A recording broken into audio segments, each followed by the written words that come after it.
we will start with a little story from the Mahabharata tales, the Indian texts, where there's this old man,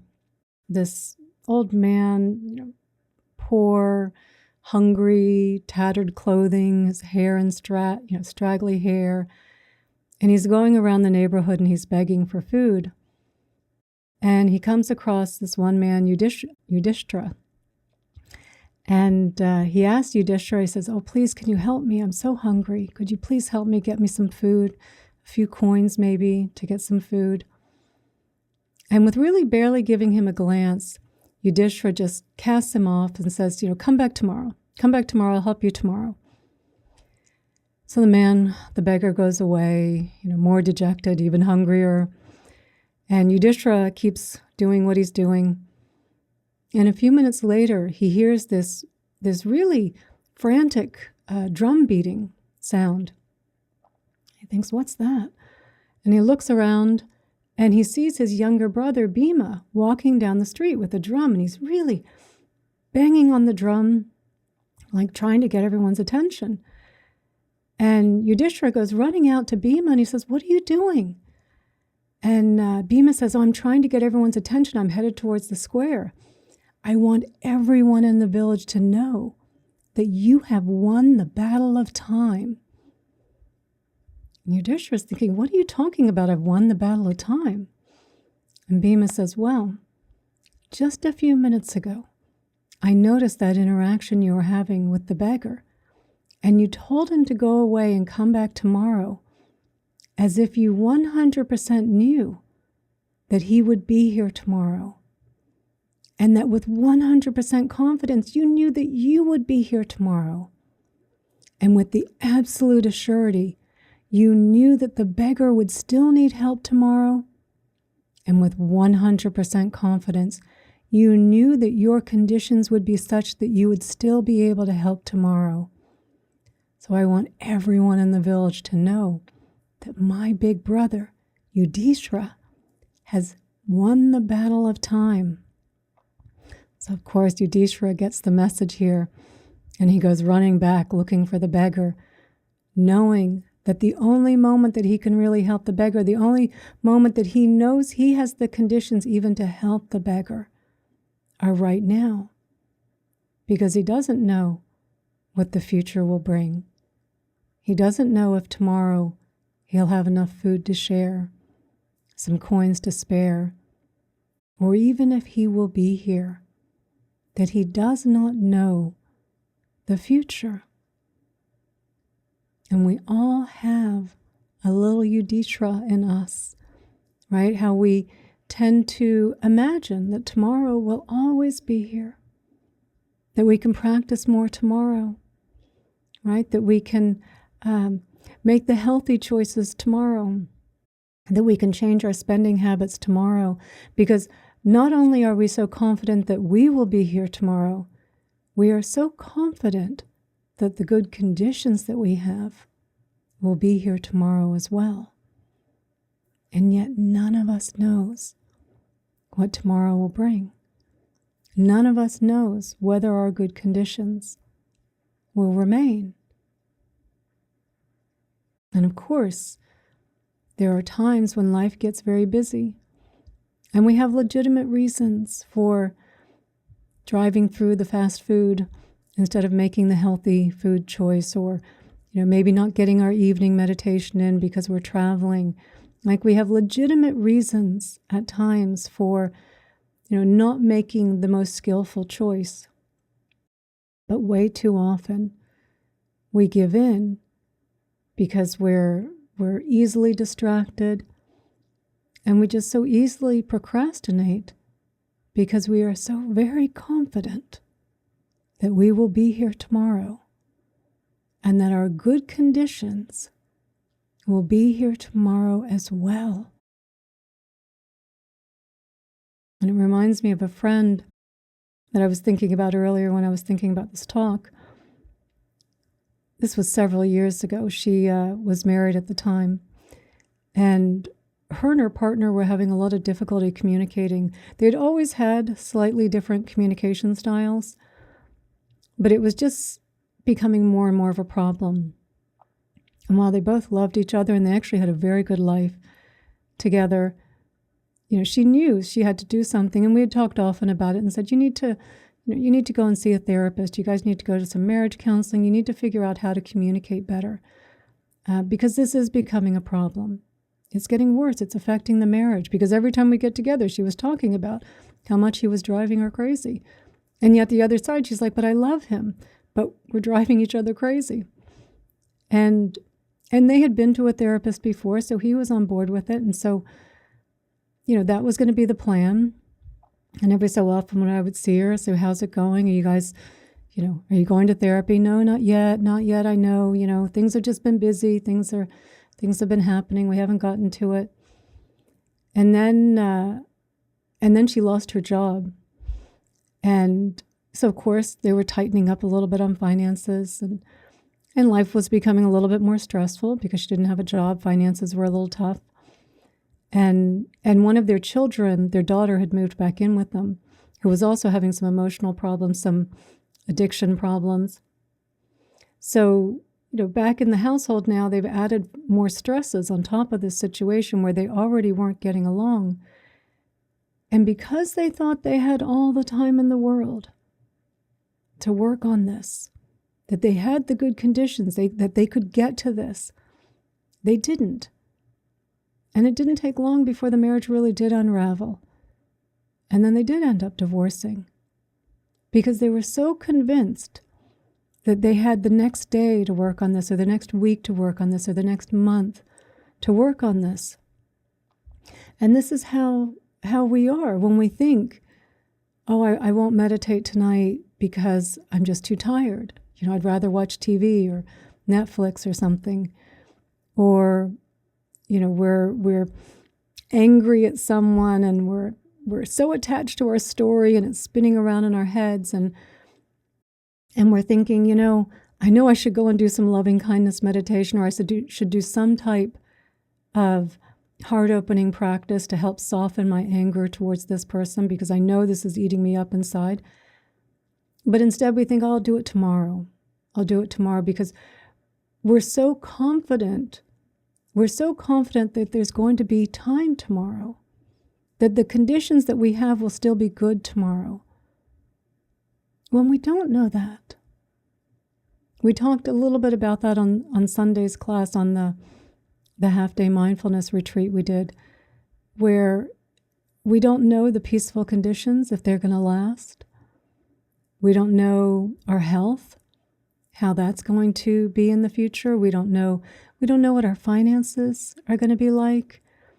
We're so convinced that everything is just going to stay the same, when in reality, we just don't know what's going to happen in the future. We take it so for granted that what we have now is going to stay the same. And so we can just kind of punt some of these things down the road, only to be surprised later when the conditions change.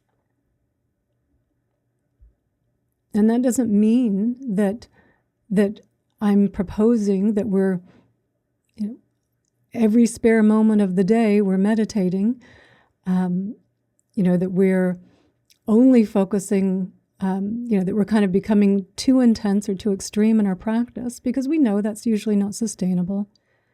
For anyone who's spent any amount of time in a Dharma center, we've seen them come and go, right? The person that's there and they're gung-ho and they're in every class and they're in every meditation.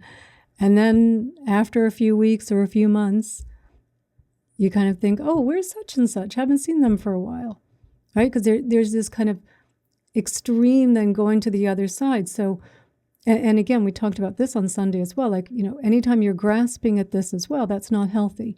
And that's not the middle path. It's not a Buddhist path. The Buddhist path is a middle path. So not going from one extreme to the other. But what matters is really the order in which we prioritize what we're doing. That's what's most important.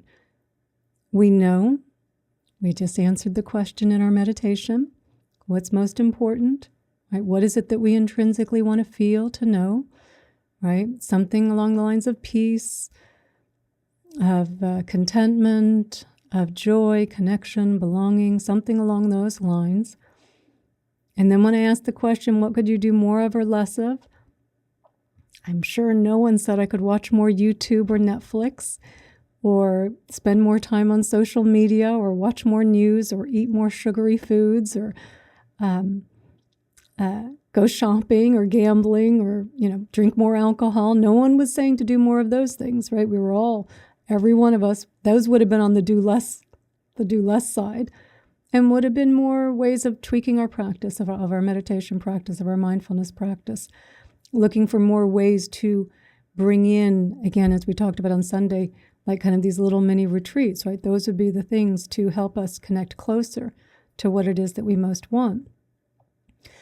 But it doesn't mean that we don't ever want to go on YouTube or Netflix, or maybe, check social media or the news, or have a sugary treat, some entertainment. Like, it doesn't mean that we don't want to ever partake in those things, but just the order in which we do it is what's so important, is what matters so much. Because it matters because we want to do the things that matter most first, because we do not know what the future brings. But secondly, it matters to how we feel, because it matters to our brain, the order in which we do things. So when we reach for a short-term pleasure, when we reach for our phones, usually almost 99% of all technology things are kind of short-term pleasures. We're activating the motivation reward pathway. If we're reaching for sugary, fatty foods, we're activating that system. If we're reaching for drugs and alcohol, we're activating that system. Shopping, activating it. So most of the things that we use to distract ourselves, we're activating the short-term motivation reward pathway. And what happens in our brain is that the pleasure and the pain centers are co-located. They are right next to each other. And that when you reach for a short-term pleasure, so it kind of goes up, it's like a seesaw. So when you reach for a short-term pleasure, a donut, the pleasure goes up. You get a little release of dopamine, a little hit, it feels good. But at the same time, the pain gets depressed. And it's almost as though you can imagine there are these little, in fact, the woman that came up with this, Dr. Anna Lemke, who discovered this, it's like the little gremlins are all across our little seesaw here, and as the pleasure goes up, some of them hop off onto the pain side. And then however long it takes for you to finish, or for that short-term pleasure to be either removed or just the longer the time you spend on it, eventually the brain tries to come back to homeostasis, but it doesn't just come back to even. It goes up the exact amount that you were up on the pleasure. If you had a 50% high above your baseline on what you were doing, reaching for social media, news, a cookie, the pain will eventually follow at a 50% level as well. It's the way the brain comes back into homeostasis. So whatever it is that we do that gives us a short-term pleasure, when we reach for it, while it feels good in the beginning, we all know this, we feel pain afterwards, right? It's why we're so hooked when it's on Netflix, like watch next episode, and people just binge because you're trying to put off the pain, but you can't, because the pleasure can't, it's short-term. It can't sustain itself up there. And eventually you're going to have to pay the price. It's why when people do drugs and they get that extreme high and then the extreme come down, right? However, when we flip the script on that and we're willing to put off the short-term pleasure and just put a little bit of effort, it's not even pain. When we come home after a long day and we're tired and we think, I just want to sit down on the sofa and just veg in front of the TV, right? Activating, getting a little bit of activation of that short-term pleasure pathway. But if instead we say, you know what, as tired as I feel, I'm just going to put my things down and go for a walk around the block. I'm not going to put a podcast in. I'm not going to listen to anything.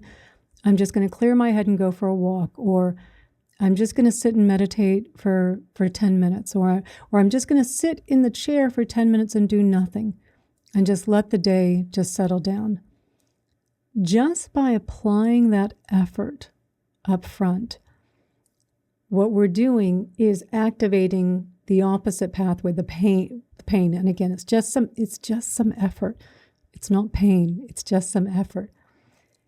And then what happens when it tries to balance itself back out? We get the pleasure afterwards. We feel good afterwards. Studies have shown when we meditate, we get a release of dopamine, not like a big high, right?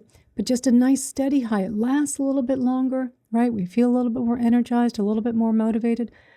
And so when we put the effort in first, and then you say, okay, you want to go watch maybe one episode of something, like, one episode is fine. It doesn't give us that draining feeling, and we feel better when we're doing it, right? Because we didn't imagine we had more time tomorrow to meditate or to go for the walk. We did it now. And our brain rewards us.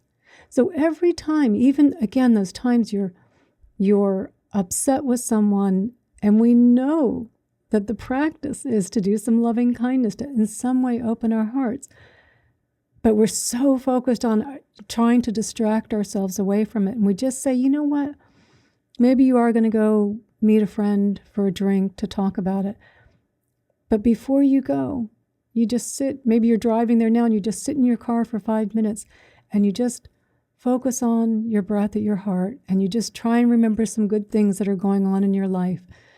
Just trying to remember, to keep some balance of what's going on here, right? Not to ignore what's happening, but just to try and bring some balance that, you know what, I'm not a victim, something that needs to be tended to here, right? So just to open our hearts, and a little bit that helps us let go of the anger or the judging of the other person, right? Just these little ways that we can put that ahead of the other things that we tend to put on first, right? We're so caught up in our society, our culture is so caught up in short-term pleasures and distractions and living in the world. I don't think it's realistic, or even why would we deny ourselves some of the short-term pleasures? They're pleasant, they're nice when you do them in the right order. And we're also really acknowledging to ourselves every single time that we don't know what the future is going to bring. And I'm far better off doing that meditation first before we go and watch Netflix or YouTube or something. Because if something changes in that 10 minutes that I was doing the meditation, I will be far better prepared to deal with that challenge because I meditated instead, because I opened my heart, because I went for a walk around the block, because I sat down and I just read a couple paragraphs of a spiritual book. I came on to my Sangha. Whatever you are doing in that way, as long as you're doing it first, you are far better prepared for the change when it does happen. Because it will happen. We all experience ups and downs. Life just doesn't go in one direction forever. And if, while things are going well, we take our eye off the ball and we get a little bit too complacent, then when things change, we've done nothing to prepare ourselves for that inevitable challenge that's going to arise. So again, it's just the way in which we acknowledge none of us knows what's going to happen in the future. This afternoon is not guaranteed. My health this afternoon, not guaranteed. The good conditions, not guaranteed. So take advantage of that now, and then of course balance that out on the backside with, yes, sit down and read a pleasurable book, or watch something on TV, or have a piece of cookie or a piece of cake or something, right? Like it's, after eating the salad. The more that we balance that, the more that we're prioritizing skillful actions, the more we enjoy the less skillful actions, which are still fun, still part of life, and the more enjoyable they are. And the more we come to them, not from this place of grasping, of looking for these things for a distraction, looking at them to somehow make us feel better, because they can't. I mean, they can short term, and then we know what comes, the pain, and then the guilt and the shame, because, oh my gosh, I can't believe I spent the last 2 hours watching this. Instead, we're going to the things that we know do make us feel better, that require effort up front, not pain, just effort up front. And then not only are we rewarded by our brain, we are also rewarded because we did the good thing up front. We did the thing that was good for us. So that's the reward, right? That we did the good thing up front. And so it's just about shifting our priorities, making sure that we're doing things in the right order. Because we know that the future is uncertain, and we never want to take that for granted. We never want to take it for granted. We don't know how long we'll have these good conditions for. So really paying more attention to the order in which we're doing things makes a huge difference in how we feel, in the choicing and decisioning that happens following that, and that we're living more realistically in the present moment, knowing, be grateful for the good conditions you have. You do not know when they will change.